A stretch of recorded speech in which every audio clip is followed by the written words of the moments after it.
Vote चोरी करते करते अब सीट चोरी होने लगा है। विपक्ष के नेता हैं जो वोट चोरी का मुद्दा उठाएं या फिर सीट चोरी करने का मुद्दा उठाएं, ये अब तय करना जनता की ये काम है। मध्य प्रदेश की 3 राज्यसभा सीटों पर 18 जून को चुनाव होने जा रही है, मगर उस चुनाव से पहले ही एक नाटकीय चुनाव है जो देखने के लिए मिला है। मध्य प्रदेश की 3 राज्यसभा सीटों में से बीजेपी पार्टी है जो 2 राज्यसभा सीट आराम से हैं जो जीत सकते थे। कांग्रेस पार्टी भी मध्य प्रदेश में 1 राज्यसभा सीटें हैं जो जीत सकते थे। इसके लिए कांग्रेस पार्टी है जो अपने विधायकों की खरीद फुर्कत की डर से अपने विधायकों को बेंगलोर में शिफ्ट करने के लिए हैं जो योजना बनाए थे, मगर बीजेपी पार्टी है जो कांग्रेस की इस मंसूबे पर भी है जो पानी फेर दिए। कांग्रेस पार्टी है जो मध्य प्रदेश की 1 राज्यसभा सीटें जीतने के लिए अपने तरफ से मीनाक्षी नटराजन को है जो उम्मीदवार बनाए थे, लेकिन रिटर्निंग ऑफिसर अरविंद शर्मा है जो कांग्रेस पार्टी की उम्मीदवार मीनाक्षी नटराजन की नामांकन है जो रद्द कर दी।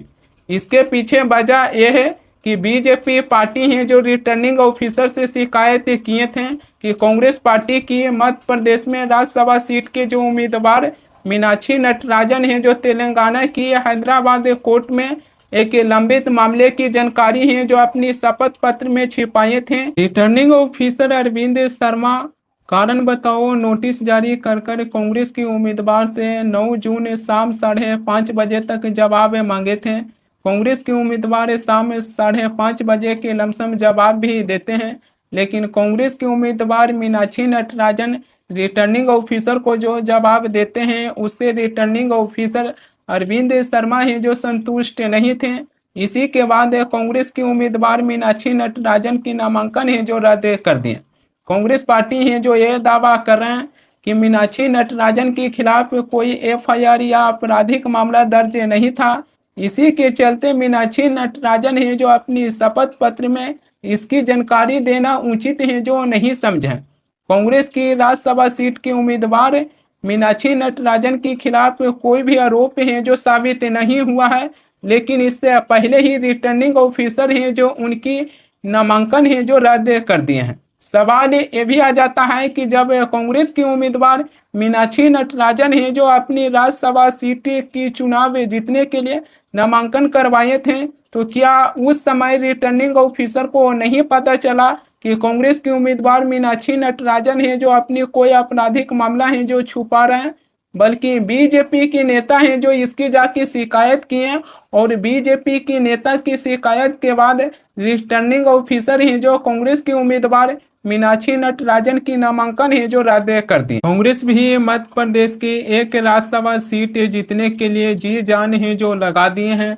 रात को ही भोपाल में मध्य प्रदेश में कांग्रेस के नेता हैं जो चुनाव आयोग के दफ्तर के सामने ही सड़क पर लेट गए हैं और प्रदर्शन करते हुए दिखाई दिए हैं।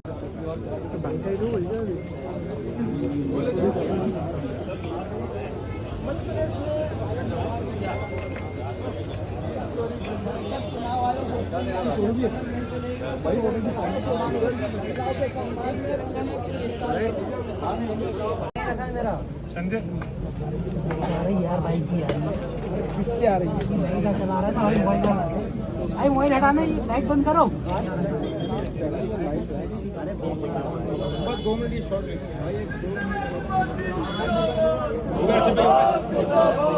कांग्रेस पार्टी के नेता जीतू पटवारी धरने पर बैठकर मीडिया से बातचीत करते हुए कहे कि लोकतंत्र की रक्षक ही लोकतंत्र के हत्यारा बन गया है।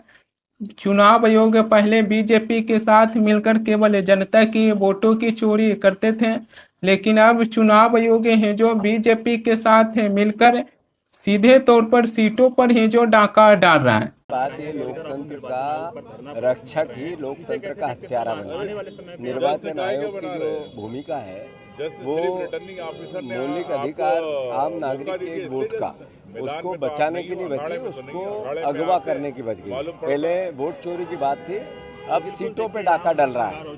जीतू पटवारी के बाद कांग्रेस की प्रवक्ता सुप्रिया सिंह ने भी मीनाक्षी नटराजन के नामांकन रद्द होने के बाद बीजेपी की कड़ी आलोचना किए हैं। कितनी सत्ता चाहिए भारतीय जनता पार्टी को? कितनी सीटों से उनका पेट भरेगा? कितनी और नीचता पर उतरेंगे, कितने और कलंकित होंगे और कितनी और संस्थाओं का ये दम घोटेंगे। सवाल इस बात का है क्योंकि कांग्रेस की जो राज्यसभा प्रत्याशी मध्य प्रदेश से मीनाक्षी नटराजन जी हैं, उनके नामांकन को रद्द करना बीजेपी का एक और कुत्सित प्रयास है, एक और घटिया पैतरा है।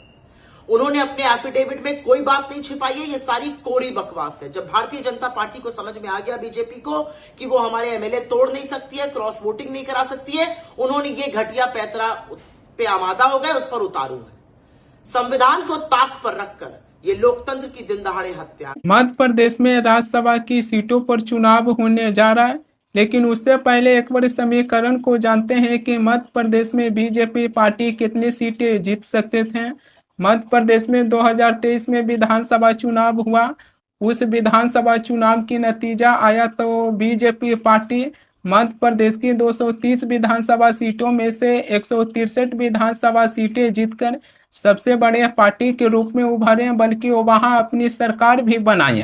कांग्रेस पार्टी मध्य प्रदेश में मात्र 66 विधानसभा सीटें जीतकर सिमट कर रह गई हैं। मध्य प्रदेश में एक के राज्यसभा की सीटें जीतने के लिए 58 विधायकों की वोट की जरूरत होता है। ऐसे में देखा जाए तो बीजेपी के पास मध्य प्रदेश में 164 विधायक हैं।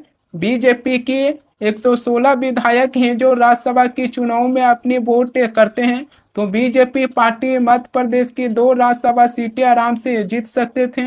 अगर बीजेपी पार्टी मध्य प्रदेश की तीनों ही राज्यसभा सीटें जीतना चाहते हैं तो बीजेपी के पास 48 विधायक बचता है, लेकिन उसमें 10 और विधायकों की वोट की है जो कमी होता है, जो बीजेपी के पास 58 विधायकों की यह बहुमत है जो पर्याप्त नहीं है तीसरी राज्यसभा सीटें जीतने के लिए। कांग्रेस पार्टी की मध्य प्रदेश में 64 विधायक हैं।